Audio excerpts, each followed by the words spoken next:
सो एक बहुत basic lecture है जिसमें ये सब सवाल का जवाब आ जाते हैं। तो ये प्रभुपाद जी का मॉर्निंग वॉक कॉन्वर्जेशन है। तो उसमें प्रभुपाद जी कहते हैं, सबको पूछते हैं पहले तो उनके जो इंटीमेट अंगत जो शिष्य लोग हैं, तो बोलते हैं कि हमें क्यों माला करनी चाहिए। तो एक क्वेश्चन से शुरू करते हैं। तो एनीवे पहले सबसे पहला सवाल ये उठता है कि हम कौन हैं। हम से शरीर नहीं है, हम आत्मा है। और उनकी साबिती है कि जो मृतदेह है और जिंदा देह है, तो इन दोनों में तफावत क्या है। तो मृतदेह जो है उसमें आत्मा नहीं है, और जीवित देह है उसमें आत्मा है और मृत देह में आत्मा नहीं है। तो ये मुख्य तफावत है। और मृतदेह जो है उसमें हम आपको कितने भी डॉक्टर दे दें, कितने भी हॉस्पिटल दे दें, कितने भी दवाइयाँ दे दें, फिर भी वो मृतदेह जिंदा नहीं हो सकता। तो ये बहुत बड़ा सवाल है कि हम आत्मा है और हम ये शरीर नहीं है। जैसे कि आत्मा की पहचान है कि आत्मा चेतन चेतना पैदा होती है। और ये चेतना हम फैक्ट्री में पैदा नहीं कर सकते। और हम आत्मा है तो उनका सिम्टम्स है चेतना। तो चेतन जीव होता, चेतन शरीर होता है। तो ये चेतना आत्मा से पैदा होती है। चेतन आत्मा चेतन है, सच्चिदानंद है। और ये आत्मा का जो स्तर है वो आध्यात्मिक स्तर है। अर्थात आत्मा का स्वाभाविक जीवन ये आध्यात्मिक जीवन है। क्योंकि जीव आत्मा जीवन शब्द जीव पर से आया है। तो ये जीवन जीता है, नहीं कि शरीर जीवन जीता है। शरीर ये मैटर है, मटेरियल। शरीर ये पंचभूत का जो भौतिक भौतिक एलिमेंट्स, भौतिक तत्व का है शरीर। और आत्मा आध्यात्मिक तत्व है। तो ये हमें पहचानना होगा।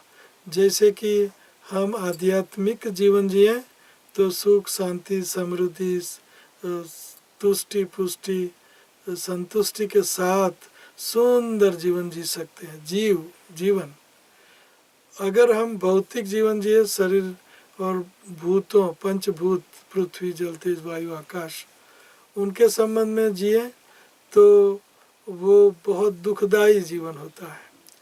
तो हमें जीना चाहिए आध्यात्मिक जीवन। जैसे कि फिश आउट ऑफ वाटर, मछली अगर आप पानी से निकाल के उनको अच्छा खाना, अच्छा पीना, अच्छा सब कुछ दे दोगे तो उनको चैन नहीं आएगा, सुख शांति नहीं आएगी। लेकिन जब वही मछली पानी में छोड़ते हैं तो उनको बिल्कुल बहुत आनंद और उनका जीवन उनको फिर वापस मिल जाता है और चैन में वो रहती है। तो उसी तरह हम आध्यात्मिक आत्मा भौतिक जीवन जीते हैं। ये सबसे बड़ी समस्या है, सबसे बड़ा दुख है। तो हम आत्मा है और ये आत्मा ये कृष्ण और भगवान परमात्मा कृष्ण का अंश है। जैसे प्रभुपाद जी उदाहरण देते हैं कि ये हाथ ये शरीर का अंश है। तो अगर ये हाथ अपना सुख शांति समृद्धि आनंद चाहता है, रुष्टि पुष्टि, तो उनको दो चीज़ें करनी पड़ेगी। एक हाथ को ये जिसका अंशी है शरीर का, उन शरीर से जुड़ा रहना पड़ेगा और उन शरीर की सेवा करनी पड़ेगी। लड्डू हैं हाथ में, हाथ के पास, तो ये लड्डू हाथ नहीं कह सकता कि मैं लड्डू मेरे पास है, मैं शरीर से अलग रहूँगा और मुझे आनंद सुख शांति रुष्टि पुष्टि आएगी। नहीं हो सकता। हाथ शरीर का अंश है, इसलिए हाथ को शरीर से जुड़ा रहना ही पड़ेगा। और जब जुड़ा रहता है और शरीर की सेवा करता है जिनका वो अंश है, तो आपो आप उनको रुष्टि पुष्टि सुख शांति मिल सकती है। उसी तरह आत्मा परमात्मा श्री कृष्ण का अंश है, तो आत्मा श्री कृष्ण परमात्मा से जुड़ा रहे और उनकी सेवा करे, तो आपो आप उनको आनंद सुख शांति समृद्धि सुतुष्टि पुष्टि मिल सकती है। लेकिन आत्मा भगवान से कोई संबंध रखना नहीं चाहता, न सेवा करना चाहता है, तो उनका ये दुख का कारण बन जाता है। तो आत्मा ये श्री कृष्ण का अंश है, इसलिए आत्मा को श्री कृष्ण की सेवा करनी ही चाहिए, करनी ही पड़ेगी, नो चॉइस। ये हाथ ये शरीर का अंश है, इसलिए हाथ को ये शरीर की सेवा सबसे पहले करनी चाहिए, करनी ही पड़ेगी, ताकि रुष्ट पुष्ट रह के शक्तिशाली रह के दूसरे शरीरों की भी सेवा कर सकता है। क्योंकि ये हाथ ये शरीर का अंश है, इसलिए हाथ को इस शरीर की ही सेवा करनी पड़ेगी। उसी तरह आत्मा परमात्मा श्री कृष्ण का ही अंश है, इसलिए आत्मा को परमात्मा श्री कृष्ण की सेवा करनी ही पड़ेगी।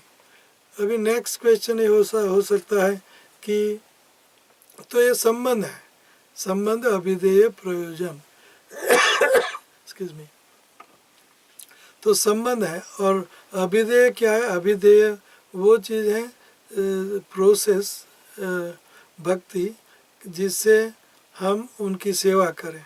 तो आत्मा श्री कृष्ण का अंश है, इसलिए उनकी सेवा करनी ही पड़ेगी। तो सेवा करनी चाहिए कैसे? सबसे सरल और सर्वोत्तम सेवा ये कलयुग में है कि उनका नामों का रटन मुँह से करे। श्रील रूप गोस्वामी कहते हैं कि सेवन मुखे है जीव आदो शुरुआत, भक्ति की शुरुआत होती है मुख और जीभ से, और मुख और जीभ का कार्य है बोलना और खाना, खाना कृष्ण प्रसाद और बोलना हरे कृष्ण कृष्ण कृष्ण हरे हरे, हरे राम राम राम हरे हरे। तो इन भगवान के नामों का महामंत्र का उच्चारण करने से हम मुंह और जीभ से श्री कृष्ण की सेवा कर रहे हैं।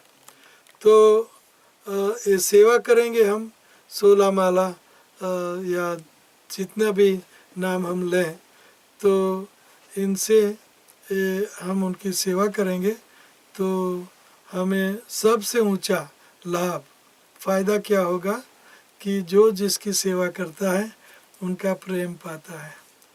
तो हम कुत्ते की सेवा करते हैं, कुत्ता हमें प्रेम करता है।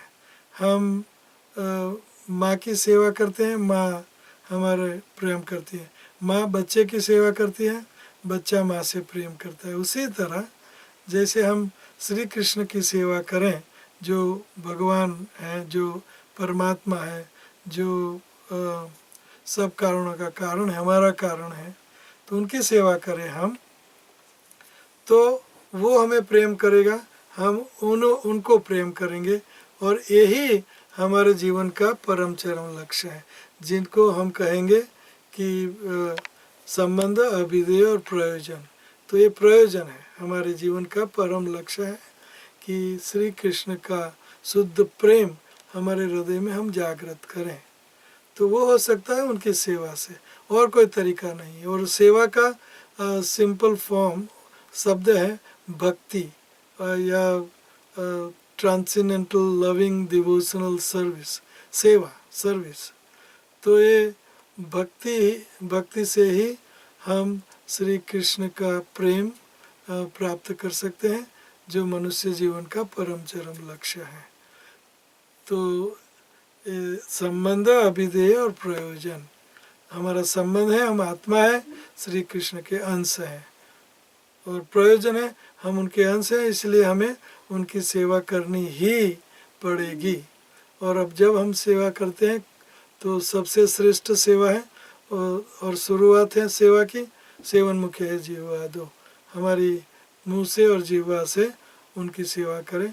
भगवान उनके नाम और व्यक्ति और उनका नाम अलग नहीं है, अभिन्नत्वा नाम नामिनो, तो उनके नामों की सेवा उच्चारण से वो कृष्ण की ही सेवा है, तो हमें उनका प्रेम मिलेगा जो हमारे जीवन का परम चरम लक्ष्य है। तो ये जो शॉर्ट एंड स्वीट संबंध अभिधेय प्रयोजन, ये चैतन्य महाप्रभु सनातन गोस्वामी को वाराणसी में शिक्षा देते हैं।